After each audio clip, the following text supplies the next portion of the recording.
Favorite sex position? What the hell did just come out of my mouth? Jesus, Katie. I'm sorry, Mom and Dad. Oh my God. What the hell just that came out of my mouth? What's in this desert drink? I'm getting hot and sweaty. I'm hot.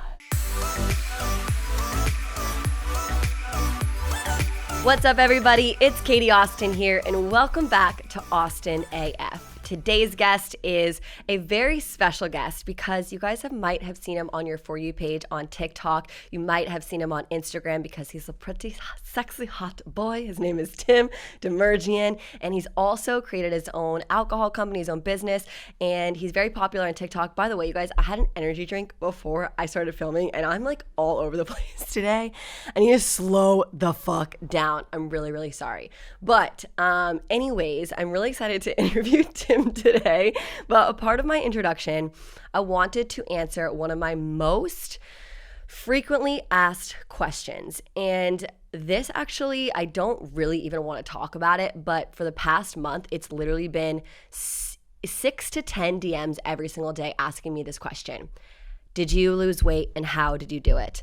First and foremost, I usually don't talk about these types of things because I don't think weight matters whatsoever to the value of you and your confidence, and we shouldn't be so focused on weight loss. But at the same time, as we are going into summer, I just wanted to share with you guys my really quick and I don't want to say easy tips, but they are really easily implemented into your life, these tips that I did to help me just tone up. So first and foremost, obviously I drank a lot of water, and I think drinking a lot of water, staying hydrated was actually key to also not on purpose, but making me eat a little bit less, because when I was drinking a lot of water, I actually thought I was not as hungry, if that makes sense, but that was not on purpose at all. It's just a thought that I probably had. And then number two, this one sounds really like, okay, really does it play a matter in your weight loss, but it really did, is getting enough sleep at night and making sure that I'm meditating every day and focusing on my anxiety levels and my stress levels. For the first time, I feel like in almost a year, I was like really sleeping 8 hours every single night for 30 days straight and really focusing on making sure my stress levels were low. And I think that really, really, really helped. Another thing that I did was, on top of working out 5 days a week for 40 minutes, by the way, these workouts were not hard at all. They were like, honestly, pretty low impact, like sculpting and toning workouts, the workouts you can find on my app. So on top of that I usually always do, I did a 20-minute walk every single day. I think this 20-minute walk actually took everything I was doing to the next level. I didn't change one thing about my eating routine or one thing about my diet. It was this walk. I'm telling you guys, walking is so underrated. It's a great way to get in low impact cardio, to boost your mood, and also get some steps in. I think walking really helped, not to be weird, but like really helped tone my legs as well. And then last but not least, this is the part where you might want to mute me or turn me off for about 10 seconds, but I gave up alcohol for 30 days. I've never done this before, and this was the main driver of my weight loss. By the way, when I say weight loss, I have no idea how many pounds I lost. Truly, I don't. I just know that a skirt that didn't fit me a year ago now fits me. So when I say that, I want you guys to take it with a grain of salt because I don't even know how much weight I freaking lost. But alcohol for 30 days, no alcohol for 30 days really, really, really, really helped me. I think that was a combination of a lot of things. You guys know I'm a girl that absolutely loves to drink and have fun. And I'm literally about to shotgun a drink right now with Tim. So you guys know I love my alcohol, but at the same time, one drink is like, around 100 to 150 calories. And when I go out, I'm not like, a one and done type of girl. I'm like a 5 and done type girl. And then I also eat more. I eat more when I'm hungover. I late night eat. I started drinking again after I took 30 days off. And I have had like fast food every single night when I've been drinking. So I will say drinking alcohol also comes with other consequences too. At the same time, have fun, you guys. Drink in moderation. Stay balanced. I don't want this talk to like freak y'all out at all or be like, oh my God, what do I have to do? I have to do this, I have to do that. I just wanted to answer those questions because you all ask me almost every single day, and I didn't want to ignore them because I wanted to be real with you guys, and those are the ththings that I did. I'm still keeping up with my walk, but I'm now drinking alcohol again, obviously. And now, without further ado, I am going to have Tim come into my studio, and we're going to talk about dating, TikTok, business, and more. Let's do it. All right, you guys, we have Tim in studio today. What's up, guys? How's it going? Thank you so much for coming in. I know you're a very busy man as you run a business, you're an influencer, and we have your business right here with us. Yes, we do. First of all, thank you for having me. Appreciate it. Thank you. First time meeting in person as well. Yes, Crazy. yes. We've been influencer friends now for over a year. Yep. So I think to start this interview off, we should get a little tipsy off of some Dezo. I'm always down for that. All right, so let's crack one open, and I want you guys to also hear about his drink because it is 1 gram of sugar, it's gluten-free vodka, so that's the thing about hard seltzer sometimes. Like the other seltzers, I don't know if I'm allowed to say names, like put down like White Claw and stuff. Yeah. Okay, but like White Claw is malt liquor, and that's why you get a hangover because it's not real good tequila or vodka, right? Yeah, so the difference with us and like a lot of these competing brands is we use all natural superfruits. So we're literally carbonating this cactus water, watermelon water. We have a third SKU, coconut water. So you're actually not losing those electrolytes, the antioxidants, the vitamins. So you're actually replenishing a little bit as you're getting tipsy. So the whole idea when I started it with my 2 friends was we were getting hungover all the time. We didn't have like an alternative where we like enjoyed drinking it. Cause like a lot of times when you drink, like you're drinking to kind of get drunk and it's not that enjoyable. So like if you could have a drink that's like you actually like drinking and it could mitigate how you feel the next day, like best of both worlds. And we know we're getting older now. I think we're about the same age and the hangovers just get fucking worse. It's like fucking 3-day hangovers at this point. It's so bad. I had 2 margaritas like 3 nights ago and I was hungover the next morning. Yeah. It was so sad. I went to dinner. I had 1 drink at Laurel Hardware and I woke up and I was like still just like a little bit out of it. Yeah. What the hell? Okay, so that's why you got to drink Dezo. Yeah. So let's plug it one more time. Okay. So as we are crack that open. We love that. We love that little sound of cracking open a beer. Also, it is Friday, so this is a perfect way to start the weekend off. Cheers. Cheers, Katie. And you said you started this with your friends. I kind of want to hear how the idea got started and why you decided to do this with your friends, because there's a number of reasons why you shouldn't get involved in business with your friends too. That's very true. I've been fortunate enough with my 2 friends where we haven't really had a lot of conflicts together. And I think that's because one of my co-founders I grew up with back in Boston, I've known it since I was like in 5th grade, 10 years old. So like we go way, way back. And it's like the type of friendship where like if there is an issue, like you address it right up front and like there's no discrepancies. Like you can kind of just call each other on your bullshit. And then my other co-founder I met at Tulane in New Orleans, and we were fraternity brothers for 4 years. We got really close. He was like the first kid I met. And it's just like immediately same kind of relationship established over those 4 years. And him and I, we were in college for 4 years. Obviously in New Orleans, you're doing a fair amount of drinking in a fraternity. And so fun. I picked him up one morning and he gets in the front seat of my car. It was a Saturday morning. We were out the night before. And he gets in the front seat of my Jeep and he's like, dude, I can't keep doing this. Like he's like visibly hungover. And he's like, dude, this is awful. Like how do we make this whole drinking experience better? And I was like, I don't know, like, is there any way we could, this was like pre-White Claw, like Truly Explosion, like all RTDs. And we were like, is there any way we can make it like convenient, like make, have like vitalizing ingredients that could potentially mitigate how you feel the next day? Because him and I love to do well for ourselves. We like to do well in school, love fitness, love sports, but we also like to go out and socialize. So we were like, how do we figure out some type of functional beverage that could allow us to do both of those things and not have to sacrifice one for the other? And obviously a hungover conversation, we're like, that sounds like a fucking great idea. Like, how do we do this? And we had already kind of committed to jobs out of school, 9-to-5 jobs. So we kind of just totally forgot about the conversation. He's from LA originally, so he moves home after we graduate. I move out to LA with the 3rd co-founder who's originally from Boston. Him and I got an apartment together. And his family actually owns the oldest bar in the U.S. back in Boston. Crazy. Absurd. Since I was like 1756 or something like that. No way. Yeah. His family owns it. So did they own it since the 1700s? It's been passed like through generations. Then his family picked it up, I think, like in the 1800s, like mid 1800s. But yeah, it's absurd. It's like a staple in Boston. But he's like very keen. He was like always very keen to the shifts in consumption habits and like all these new fucking crazy ingredients that people are using in drinks. And he was making this drink with coconut water. And so like the first conversation I had with him when I moved in with him was like, dude, you got to try this drink that I'm making at my family's bar that's coconut water based with vodka. Like you're getting electrolytes, antioxidants, vitamins, but you're also getting drunk. And I was like, holy shit. Like I just had this conversation 3 months ago with Thomas, my co-founder from New Orleans. I called Thomas. I was like, dude, you got to come over here and meet my friend Mark. Like he's telling me about this drink. walk down the street. Thomas comes over. We walk down the street to Gelson's. We get like a bunch of CPG products that we thought could create like a good flavor profile. And Mark, the kid from Boston, the third co-founder, is like tinkering with all these ingredients, and we just make a bunch of different versions of the drink. And it got to the point where we all tasted it, and we were like, "This is really fucking good. Like, let's run with it from here." That was 3 years ago. Has obviously grown a lot since then. But to answer your question with like working with friends, like I said, been super fortunate to have two guys that I can just be totally upfront with, totally blunt with. If there's an issue, you address it on the spot. And yeah, I mean, it's been a little bit of a bumpy ride so far, especially with COVID. That was a huge hurdle, especially with like a liquor company. But yeah, I mean, all is well right now. We're we're in a good spot. How's it going, by the way? It's going really well. Yeah, so we closed 2 fundraising rounds recently. We just opened our third one. We launched in California at the end of July 2020, in like the middle of the pandemic. Hell yeah. Have sold over 125,000 cans so far.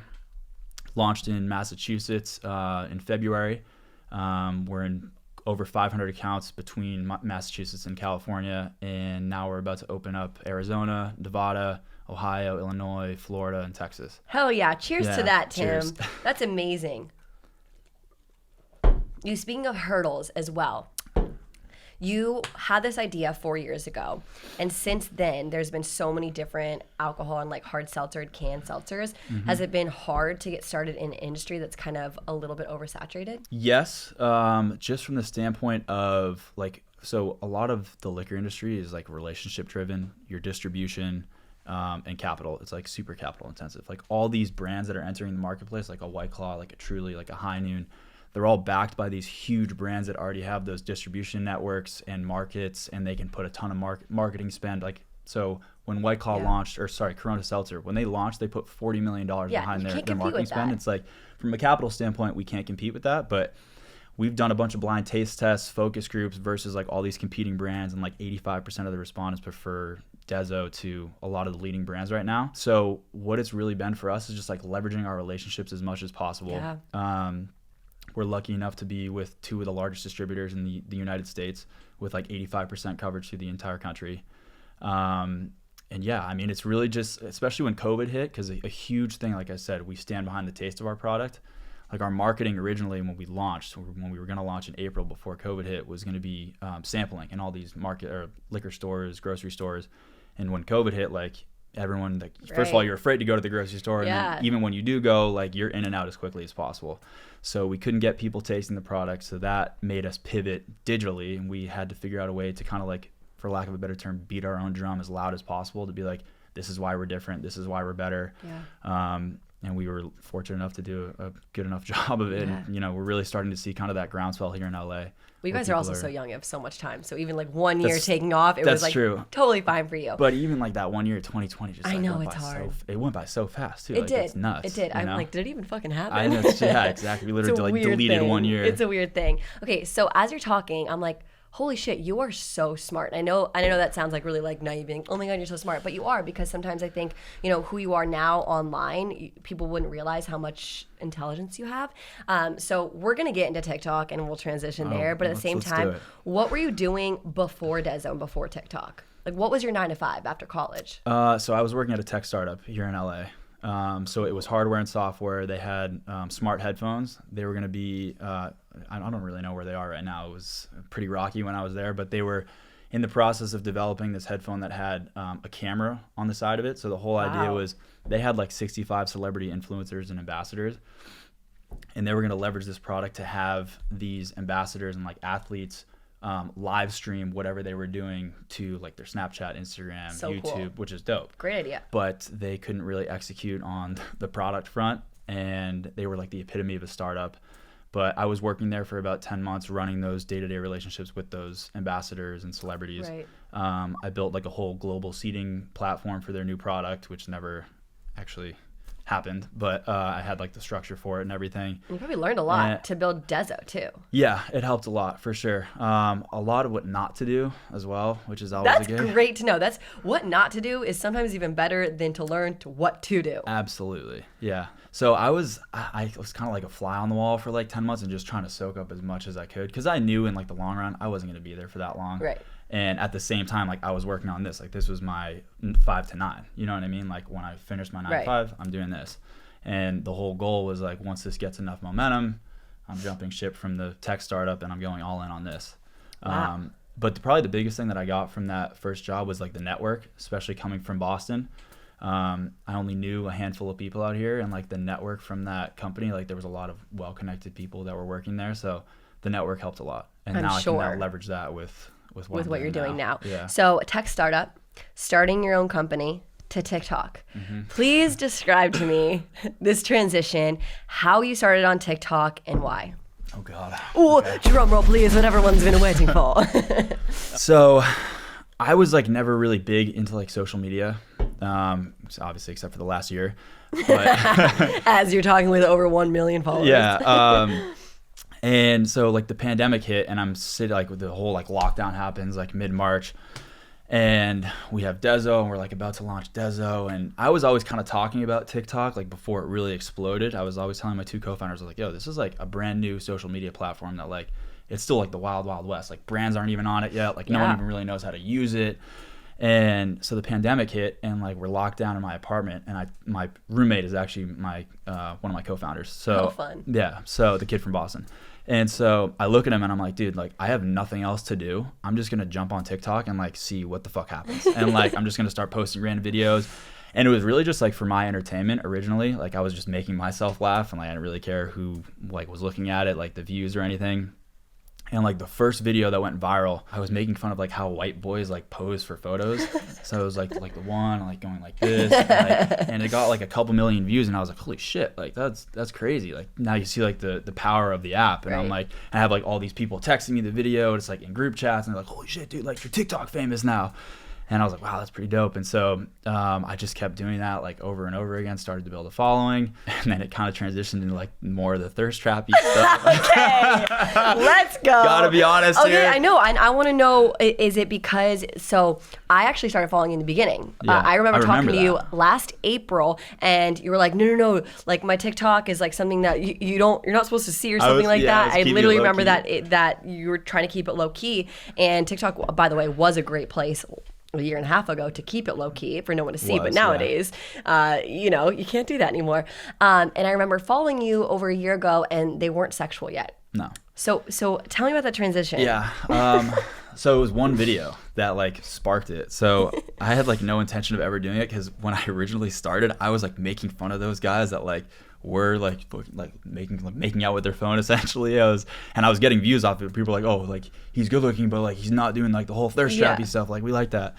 But I posted one video like right before I went to bed one night, and I was responding to a comment. You know, you can do that on TikTok. And some girl was like, oh, like I really love my husband, but like I think I'm falling in love with you.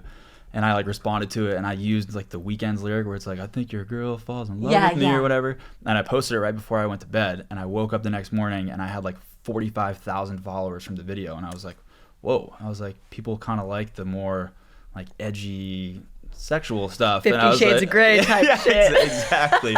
And disclaimer, I'm like the first one to admit that the stuff that I post is pretty cringy. I get it. I'll be the first one to admit it. We love a self-aware like, man. it works. I'm There's kidding. like people that like to see that kind of stuff. Yeah. And I think that's really when it started to like really take off. When I started to kind of just pivot towards more of the fuckboy stuff, you know? Totally. What do your parents and your family think of your TikToks? My dad doesn't say much about it. My mom is just like my mom, I'm super close to my mom. I'm a mama's boy. And she's like, I want to be like your momager. Like you're getting all these brand inquiries. Like I want to talk to them and like be your managers, which is great. Yeah. So she's like fully supportive about it. But at the end of the day, I feel like people are always going to give you shit no matter what you do. Absolutely. And you are very smart because you're giving people what they want. And I feel like the main reason, I don't even know this, I'm like putting words in your mouth right now. I feel like main reason you do it is also to like in the end influence for Dezo. That's why I started it originally. And so it's actually really smart. And so who gives a fuck if people think it's cringy, because you're getting people's attention, and then you're like, oh, wait a second, I also have this brand. So, I mean, at the end of the day, like you probably get a lot of haters, do you? All the time. Does it affect you? Every now and again, like I'll like scroll on my For You page and I'll see like a duet of someone like duetting one of my videos, and like I'll be like, oh my god, someone duetted me, and then I'll start reading the comments and it's just like the worst shit ever. I'm like, oh god. Hurts. But like people are always gonna have opinions regardless of what you do, whether it's good or bad. Like there's always gonna be something to be said about what you're doing, and you can't bat an eye towards it. You got to just kind of have tunnel vision. You know what I mean? I agree. And just stay focused on what you're trying to do. I mean, it's really good for you to notice that, because must have been really hard from 0 to 100 within a year. Yeah. Different. And like, I definitely got, like at the beginning, I got like a lot of hate from like my friends. They were like, dude, like this is so cringy. Like, what are you doing? And then it started to work. And the kids that were actually like trying to put me on blast in group chats then would like text me offline and be like, yo, what should I post on TikTok? A little jealous. Like, yeah, come on, man. Like, yeah. That's so freaking funny. Are you in real life like you are on TikTok with your sex life? Let's get the sex life stuff, yes. Wow. But like so the issue with social media, and I've been thinking about starting a podcast with two of my friends who are two other influencers, is like the perception that's painted of somebody on social media is like, yeah, maybe it's a side of them, but you're not getting the entire individual, their character, their morals. Like there's only so much that you can learn about somebody looking at them through a screen on your phone. Totally.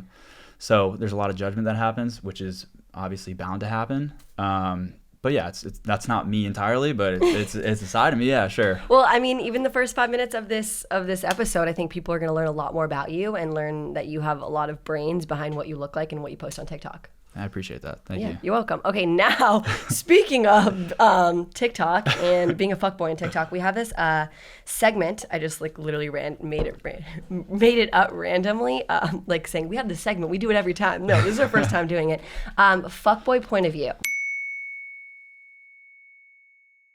Okay. So basically, by the way, do you like that people call you that or no? The fuckboy? Yeah. I hate it. I'm sorry. No, it's fine. It's fine. No, it's. I mean, I don't think you are. But no, I read your comments. Yeah, the comments are absurd. I don't even know why people like. How do people even like write that kind of stuff? I don't get it. I don't get it either. Yeah, it's absurd. I'm very sorry for your comments, by the way. Okay, so basically, it's do you think this is a fuckboy move or not? So it's not calling you at all a fuckboy. It's like from a point of view saying, do you think this is a bad move or is it okay for a guy to do to a girl? Mm-hmm. Are you ready for it? Yeah, let's do it. Okay.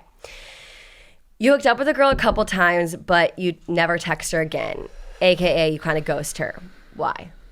Why do you guys ghost? Couple reasons. Let's hear them.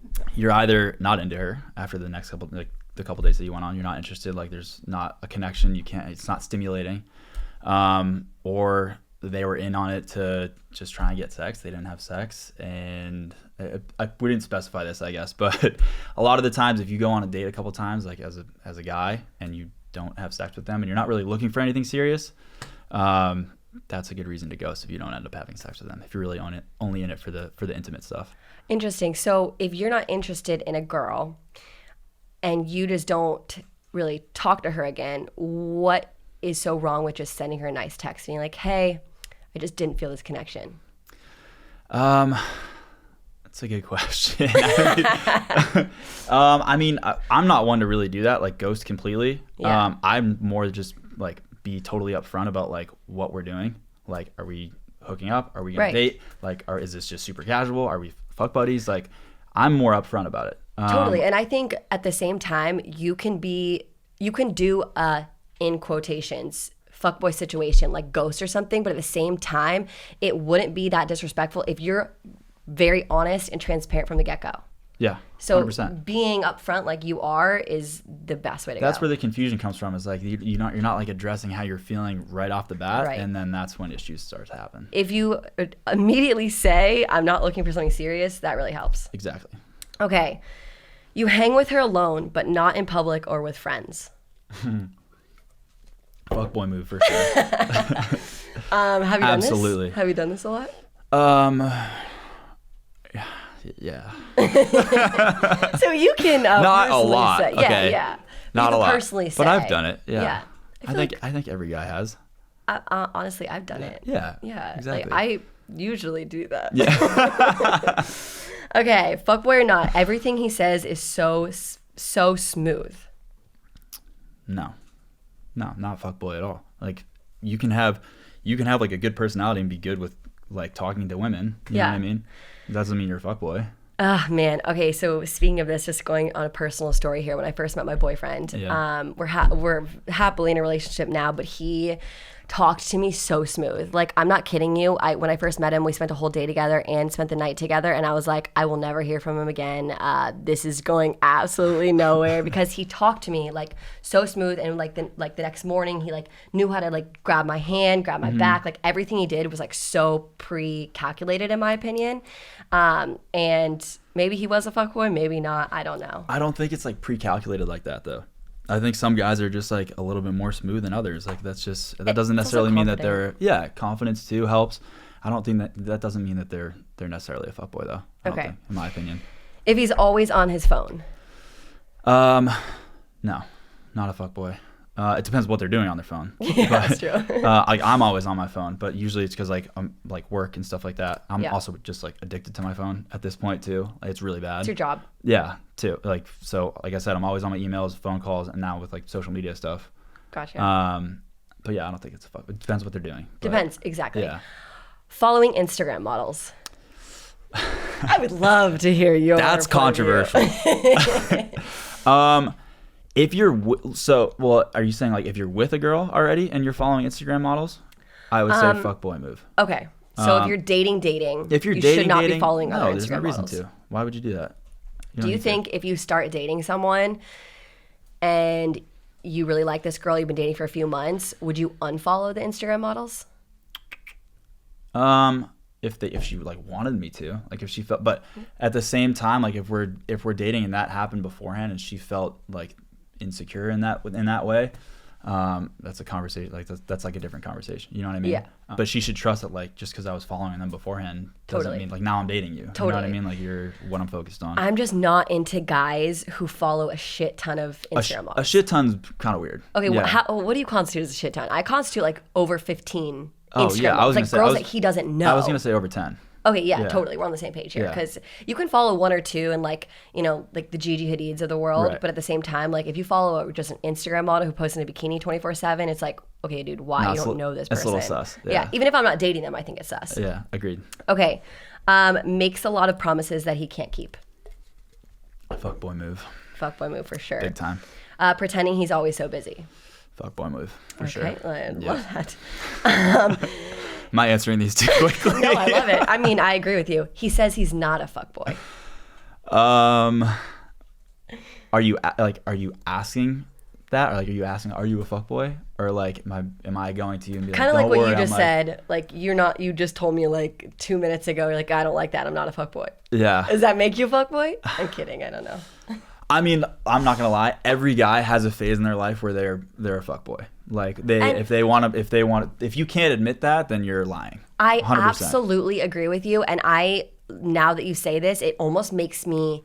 It doesn't make me mad, it doesn't irk me, but at the same time, I think girls should have a fuck girl stage too. Absolutely. Like, I was single Hot for girl 2.5 years. Like, I definitely was that type of person. And so it's not just coined a male term, it should be female too, because I think it's kind of empowering and everyone should go through that stage. It's fun. Absolutely. Yeah. Everyone should have that stage in their life where you're going balls to the wall, like you're just living your life. You're not hurting other people, being upfront with other people, being like, Exactly. hey, I'm in this stage of my life, don't get too committed. Right. So if you're upfront, you're not hurting other people, but at the same time, you should have those fun years, especially in our 20s. I was just about to say, yeah, beat me to it. Yeah.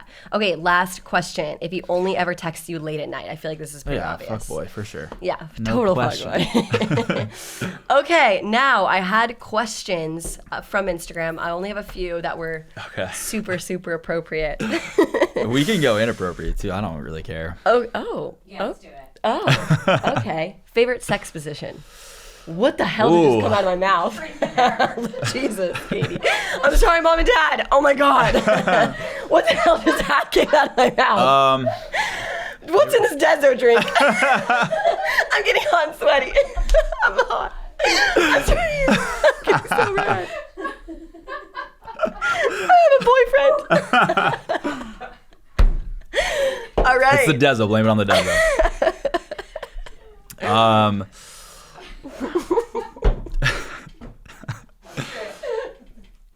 Is it vanilla if I say missionary? I like missionary. That's honestly. fine. Yeah.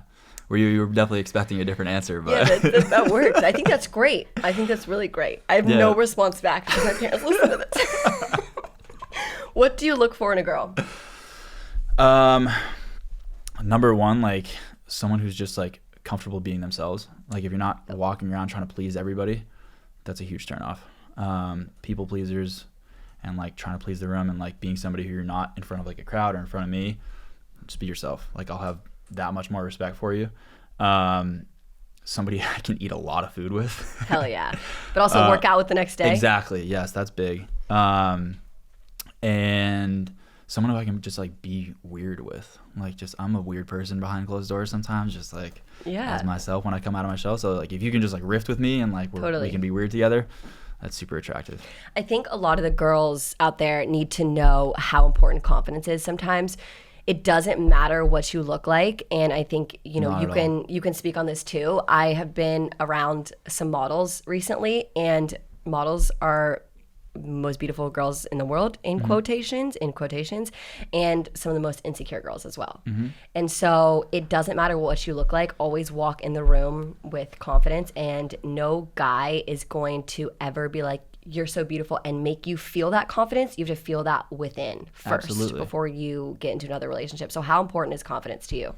Totally. I mean, that's like the most attractive thing to me. And I think that's part of the reason why like, you always talk about the chase. Like when you have a confident girl, like then the chase is like that much more fun. Right.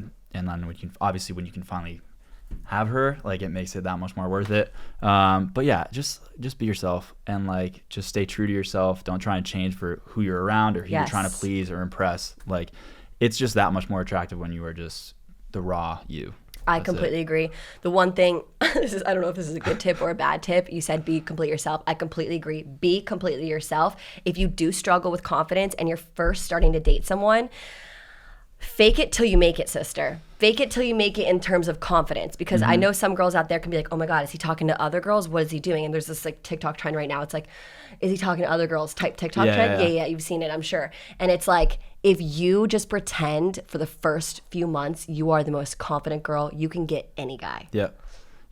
Fake it till you make it. Like no one can tell the difference at the end of the day.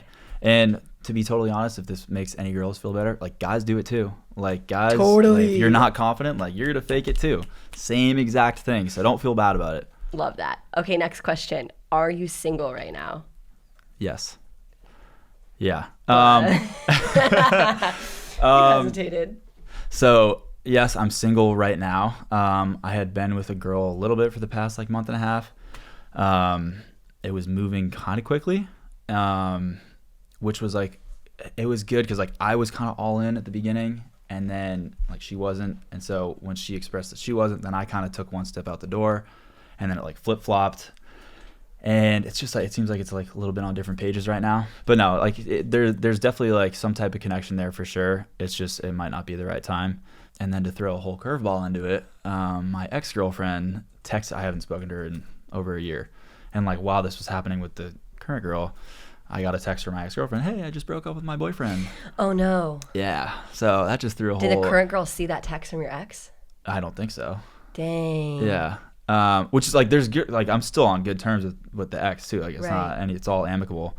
But it's a clusterfuck for sure. Are you thinking about getting back with your ex or exploring that at all? No, absolutely not. I personally think, what's that quote? You've already read the book, you know how the chapter ends or something. Like I think getting back with an ex, even hooking up with an ex, is a horrible idea. I agree. I think there is something to be said about timing though. Sometimes like it could always be, I mean there's like so many opinions on this, but it's like right person, wrong time. And I'm not saying that's the case, but like there's a lot of people that do have that situation that happens to them, you know what I mean? And I think for me, like we talked about this, like in your 20s, like you should take at least some time in your 20s to just be by yourself and be independent. Figure out who you are. I was just about to say, figure out who the fuck you are. Because like the 20s is just, your 20s are like, you don't even know what the fuck's going on really. No. Like, you're just trying to figure it out as you go. In college, you have no fucking idea. At all. And it's even worse when you're out of college, when you're in your 20s. Totally. So, yeah, just take some time for yourself like in your 20s and just figure your shit out. Get yourself right before you're about to jump into something serious. Completely agree. How long were you with this girl? 4 years. 4 years? Yeah. From college It was pretty much all of college. Like second half of freshman year and then like first half of being out of school. Wow, So, that's crazy. Same really? exact thing. Damn. And I was so fucking Damn. mad at myself for wasting my college years. I feel the same way. I have so much regret, and my mom told me countless amount of times, hey, Katie, you should go to more frat parties. Hey, Katie, you should go with this guy. You should do this. I never went to an invite. I never went to any of those types of things. And I was like, or an exchange, and I honestly regret it. Yeah, no, I know. And now I think that's part of the reason why I'm just kind of like living my life to the fullest right now in my 20s. As you should. Yeah. Would you say you're a long-term relationship guy? Oh, I date to marry. Absolutely. Oh. Like I'm not sorry, Stop. not meant to sound like sappy, but You don't like date to date. I'm not gonna date to just date. Like if I'm gonna date Absolutely. someone, I'm Don't gonna waste date your you 'cause I time. see, Don't waste like, her time. A future. Like why else would I? In my opinion, why else would you do it? It doesn't make sense to me. Oh, I love that. Yeah. So which is I think is part of the reason why what's currently happening is just like not the right time, because if I'm gonna date somebody, I'm in it for the long haul until God forbid something happens. So yeah. I Did you have a hard definitely- time with your breakup? Because I personally talked to so many girls about breakups, and I've talked a lot on this show about breakups and how people dealt with it. But at the same time, I've never really talked about a guy. Yeah, it was breakup. It was really hard. Yeah. Yeah, arguably one of the harder things I've been through in the past few years. I was like, it was also my first girlfriend too, so keep in mind. Not that it gets any easier, but I was like recently moving in, like out in LA. I was here for like, I don't know, 5 months, 6 months, and my parents live here now, but at the time they were still back in Boston. And my parents were like, how are you doing? Like, yada, yada. I'm like, not great. Like, I can't function. Like, I can't even get out of bed in the morning. I'm fucking like crying all the time. And like, even at work, I felt like a shell of myself. Like, I couldn't even have a conversation like intellectually with somebody. Holy shit. And my dad like flew out. He's like, I'll come spend the weekend with you. Like, whatever. Let's have like some guy time. And like, he got out to LA, and I just hugged him. I just like broke down, like super sad. Yeah. So that was tough. And yeah, I mean, if guys can't admit that, like, I love that you admitted that, yeah, because 100%. did she know how much you were hurting, or was it kind of like It was mutual. Yeah, it was mutual. tough. It was really tough. Because sometimes guys pretend they're totally fine after a breakup. No, I was just like teddy bear, like, oh fuck. Like, yeah, it was tough. She knew about it too, and she was hurting too. You know, Yeah, like, it's not breakups- easy for anybody. I would not wish a breakup even on my worst enemy. No, They're at all. really hard, especially Yeah. when you really freaking love that person. Yeah. And then I did also have another breakup recently, or Did 3 you? years ago. That we weren't together for that long, but the second I broke up with him, after I only broke up with him on phone call, we weren't together that long. Broke up with him, and I never had a feeling since. It was like the weirdest thing. And it's Not like meant to that be. relationship didn't happen. Yeah. So there's like two kinds of breakups there. Yeah, that's true. That's when you know it's not meant to be. you know? Totally. And you didn't really have a deep connection. So Totally. Okay, now we are entering one of our segments called Mood Boosting Mantra, okay.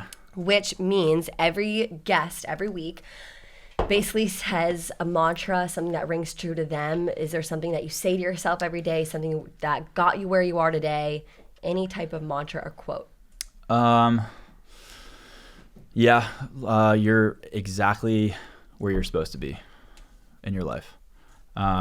As difficult as that might seem, whatever you're going through, I don't know if you believe in faith, destiny, whatever the fuck it is, but all of these things are happening to you. You're on a certain journey. You're exactly where you're supposed to be. You're meeting the right people or the wrong people. You're in the right job or the wrong job. Like, you're exactly where you're supposed to be in your life story. I absolutely love that. And not comparing your path to one another, because in our social media world, you can look at, like, I can look at you and be like, oh my God, I've been doing social media for 6 years now, and you got over 1 million followers in less than a year. So I can compare my journey to other people's a lot, but it's so important to realize you're exactly where you need to be. Exactly. And Yeah. every little thing you do will lead you to your next step in life, even if you think it was a mistake. Yep.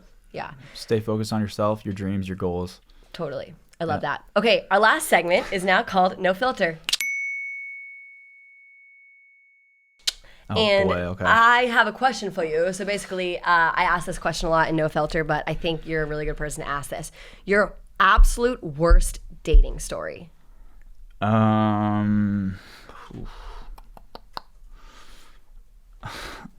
It's too raunchy. No, say it. Did you see that? Yeah, you have to. No, I can't. No, can you make It's- it a PG version, maybe? No, because it's like, What happened? Did she go to the bathroom or something? yeah, pretty No way! much. Yeah, like She in went bed. She went number 2 Yeah, while you guys were hooking up. yeah.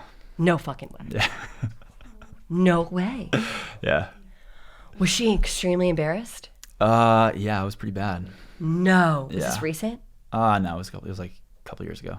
While you guys are hooking up, how much did she go?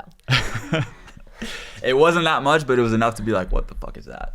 Like On what- your sheets? Mhm. No. Yeah. I've never heard that before. Yeah. What do you do as a guy? Okay, so as a guy, I have, gosh, I feel like I'm really getting raunchy right now. I have, oh gosh, I don't know. Do you have a better no filter question that I could ask you? No, I like that. I'll be raunchy too, so it's fine. Not raunchy, but like natural. Like I've gotten my period before, and guys are very usually. That's I mean, fine. my boyfriend's like totally fine with that. He's like the most accepting human ever. But like, I think going to the bathroom is something I've never heard of, and I don't know how I would react as a guy. I mean, I didn't know how to react either. I was just like, it's okay. Like, I don't care. Like, you know, I was just like, I wasn't trying to make her. She already felt like, Oh my God, bad about herself. I'm like, She's what never happened? gonna sleep again. No, it was bad.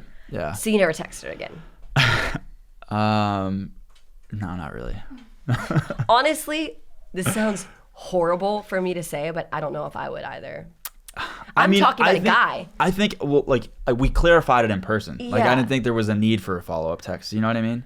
I completely agree. Honestly, if that happened to me, I would just want to be like, I want to forget about you. I want to forget about that situation. It never happened to me. And I'm talking about a girl's perspective. If a guy went to the bathroom in my bed, I would never talk to him again. Yeah. So if any girls listening to that be like, that is so wrong. Honestly, I wouldn't reply to the guy again. Yeah. Like I really wouldn't. Yeah. So, wow, I wasn't expecting that. There you go.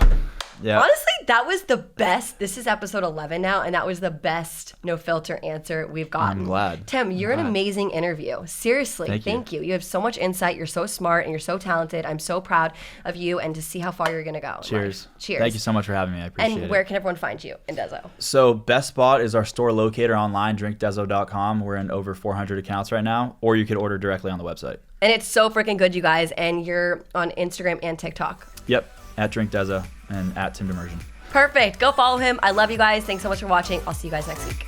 Thanks, guys.